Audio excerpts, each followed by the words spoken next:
नमस्कार मेरे प्यारे मित्रों, कैसे हैं आप सब।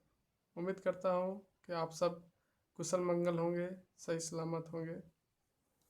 तो आज हम लोग चर्चा करने वाले हैं पॉलिटिकल साइंस सब्जेक्ट की। तो पॉलिटिकल साइंस सब्जेक्ट में हमें क्या क्या पढ़ना होता है।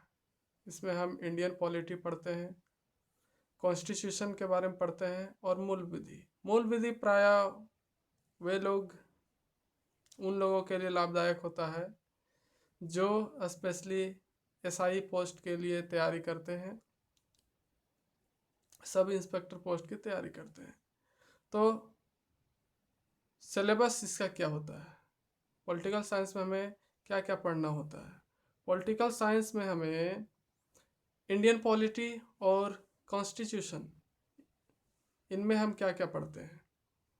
इसमें हम पढ़ते हैं पहला भारतीय राजनीति मतलब कि इंडियन पॉलिटी में कि उसके संघ सरकार के बारे में पढ़ते हैं, फिर स्टेट सरकार के बारे में पढ़ते हैं, फिर लोकल गवर्नमेंट के बारे में पढ़ते हैं, स्थानीय सरकार के बारे में, फिर जुडिशरी न्यायपालिका के बारे में पढ़ते हैं। उसी तरह से कॉन्स्टिट्यूशन संविधान में हम क्या पढ़ते हैं, संवैधानिक विकास, है ना, कॉन्स्टिट्यूशनल डेवलपमेंट। उसके बाद कॉन्स्टिट्यूएंट असेंबली, संविधान सभा। फिर क्या पढ़ते हैं कि कॉन्स्टिट्यूशन में कितने भाग हैं, अनुसूचियाँ क्या हैं, अनुच्छेद क्या है, इनके बारे में पढ़ते हैं।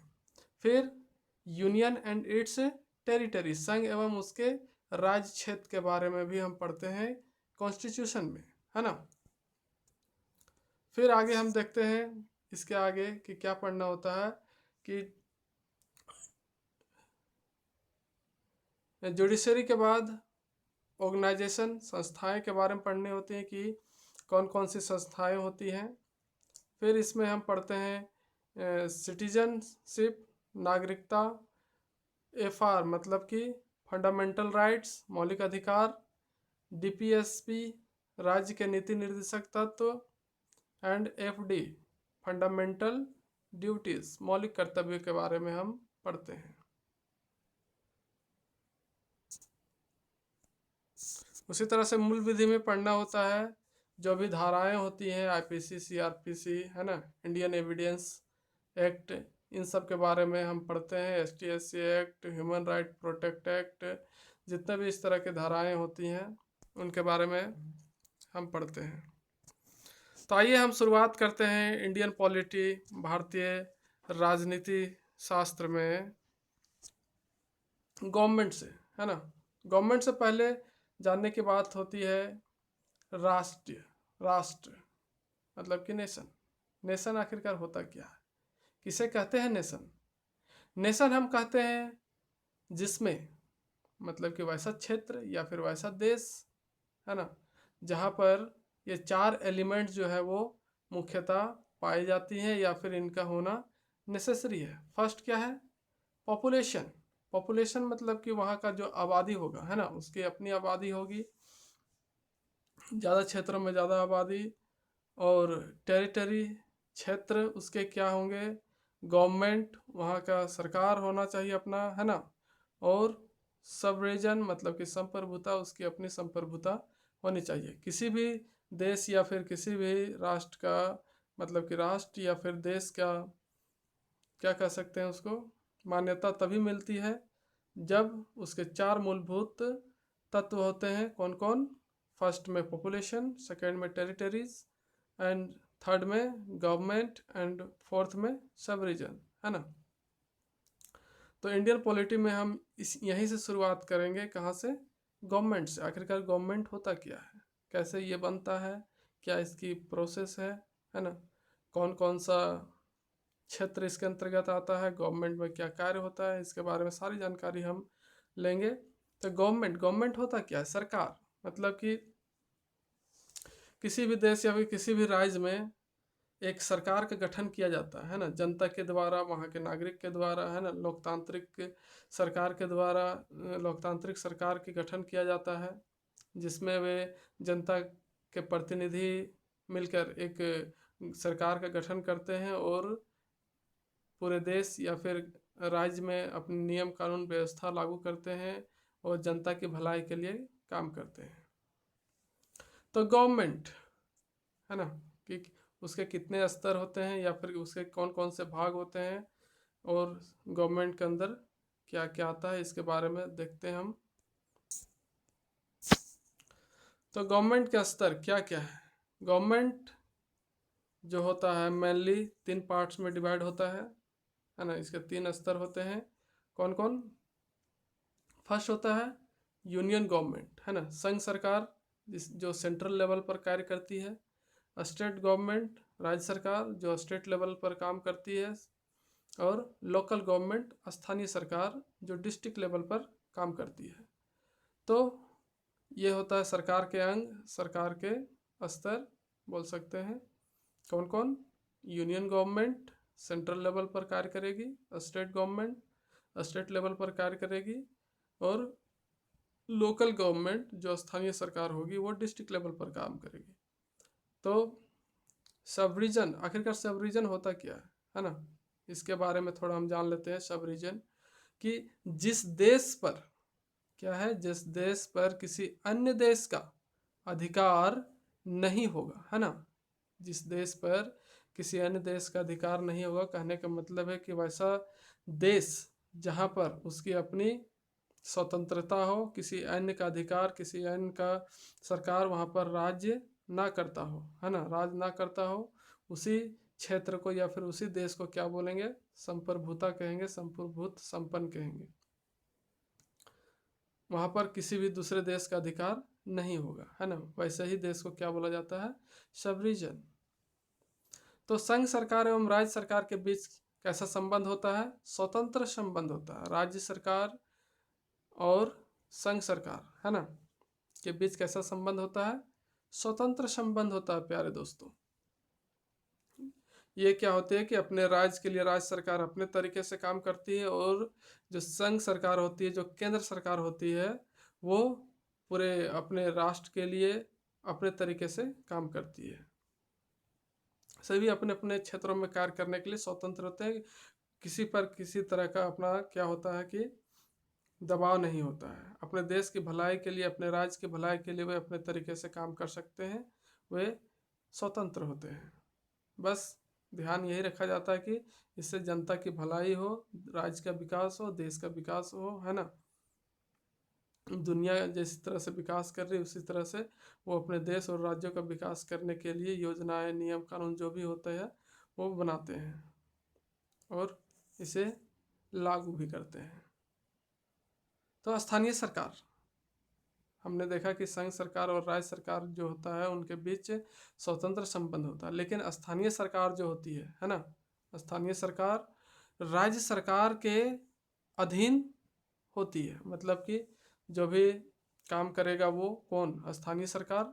वो राज्य सरकार के ही इशारों पर काम करेगा। जो वे निर्देश देंगे राज्य सरकार के अधिकारी या फिर मंत्री, वही स्थानीय सरकार भी काम करेगी, है ना। उन्हीं के दिशा निर्देश पर यह अपना काम करती है। तो हम देखते हैं, अब आते हैं कि गवर्नमेंट में कितने पार्ट होते हैं या फिर कौन कौन से अंग होते हैं। तो किसी भी गवर्नमेंट में क्या होता है? एक एग्जीक्यूटिव होता है ना। दूसरा क्या होता है? लेजिस्लेचर होता है। थर्ड क्या होता है? जुडिशरी होता है ना। चाहे वो राज्य सरकार हो या फिर केंद्र सरकार हो, उसकी अपनी क्या होगी? कार्यपालिका होगी, विधायिका होगी, है ना, और न्यायपालिका होगी।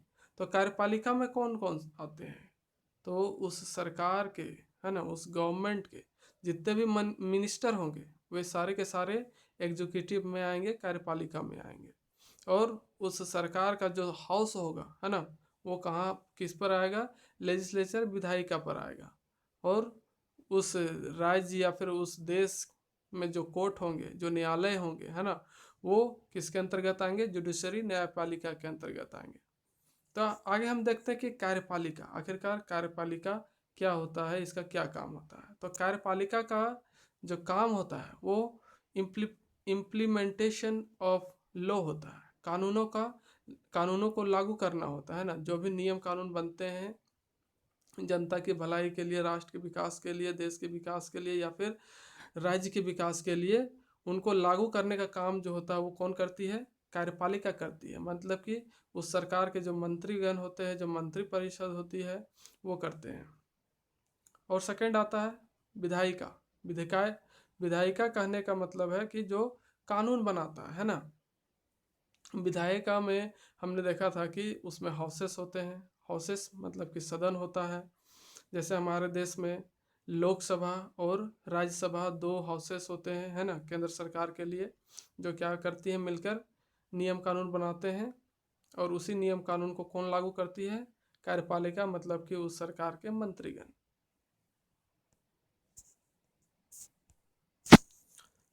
अब थर्ड नंबर में आता है न्यायपालिका, है ना। न्यायपालिका का क्या काम है कि जो भी नियम कानून लागू किए गए हैं, है ना, या फिर जो भी बनाए गए हैं, उनको जांच करना कौन करता है? न्यायपालिका करता है। कौन से काम सही तरीके से हो रहे हैं, क्या सही है, क्या गलत है, नियम सही बने हैं, है ना, इसकी जांच कौन करता है? न्यायपालिका। जो संविधान के अगर खिलाफ हो या फिर संविधान की बातों को ना मानने वाला हो, उन सब की जांच कौन करता है? न्यायपालिका। तो दोस्तों, प्यारे मित्रों, ऐसा भी कहा जाता है कि सरकार का चौथा अंग कौन होता है? मीडिया होता है। लेकिन यह सत्य नहीं है। इसे सिर्फ क्या किया जाता है कि माना जाता है ना। ये जो बोला जाता है कि मीडिया जो है सरकार की चौथी अंग है। हमने 3 अंग देखे थे, क्या क्या? कार्यपालिका, विधायिका और न्यायपालिका, है ना। तो बहुत जगह बताया जाता है या फिर बहुत लोगों द्वारा बोला जाता है कि सरकार का चौथा अंग भी होता है और वो है मीडिया। बट ऐसा नहीं है, ये सिर्फ माना गया है ना, कि जो मीडिया है वो सरकार की चौथी अंग है। ऐसा कोई संविधान में लिखित वर्णन इसका नहीं है कि मीडिया जो होगी सरकार की चौथी अंग होगी। तो सरकार का मुख्य उद्देश्य, किसी भी सरकार, चाहे वो केंद्र सरकार हो या फिर राज्य सरकार हो या फिर स्थानीय सरकार हो, उसका मुख्य उद्देश्य क्या होता है? उसका मुख्य उद्देश्य सिर्फ एक ही होता है, और वो है क्या? लोक कल्याणकारी कार्य करना, है ना। लोक कल्याणकारी कार्य करना। और यह संविधान में अनुच्छेद 38 में बताया गया है ना। इसका वर्णन हमें देखने को मिलता है कहाँ पर? अनुच्छेद 38 पर, आर्टिकल 38 पर इसका वर्णन हमें देखने को मिलता है। तो जो मंत्री होते हैं, है ना, जो नियमों का लागू करते हैं, वो क्या कहलाते हैं? कार्यपालिका। और जो नियम कानून बनाते हैं वे क्या कहलाते हैं? विधायिका, है ना। और जो उसकी जांच करता है वो क्या कहलाते हैं? न्यायपालिका। तो जो मंत्री होते हैं, है ना, वो अपना काम काज जो होते हैं वो किसके माध्यम से करते हैं? प्रशासन के माध्यम से। किसके माध्यम से? प्रशासन के माध्यम से। जो भी अपना वो राज्य या फिर केंद्र पर अपना जो काम करते हैं वो एक प्रशासन के माध्यम से करते हैं, है ना। और प्रशासन में भी बहुत सारे अंग होते हैं, बहुत सारे अधिकारी होते हैं। उन्हीं के माध्यम से उनका कामकाज चलता है। किनका? मंत्रियों का, है ना। तो प्रशासन, जिसे एडमिनिस्ट्रेशन कहा जाता है, वो किसके अंग होते हैं? कार्यपालिका के, है ना। जो प्रशासन है वो किसके अंग होते हैं? कार्यपालिका के अंग होते हैं। जैसे कि कोई अधिकारी हो गए या फिर नौकरशाह हो गए। नौकरशाह कहने का मतलब होता है कि जो आईएएस होते हैं, आईपीएस होते हैं, है ना, एसडीओ रैंक के अधिकारी होते हैं, वे सभी क्या कहलाते हैं? नौकरशाह कहलाते हैं। और इन्हीं के माध्यम से जो सरकार अपनी सरकार की जो गतिविधि होती है वो चलाती है।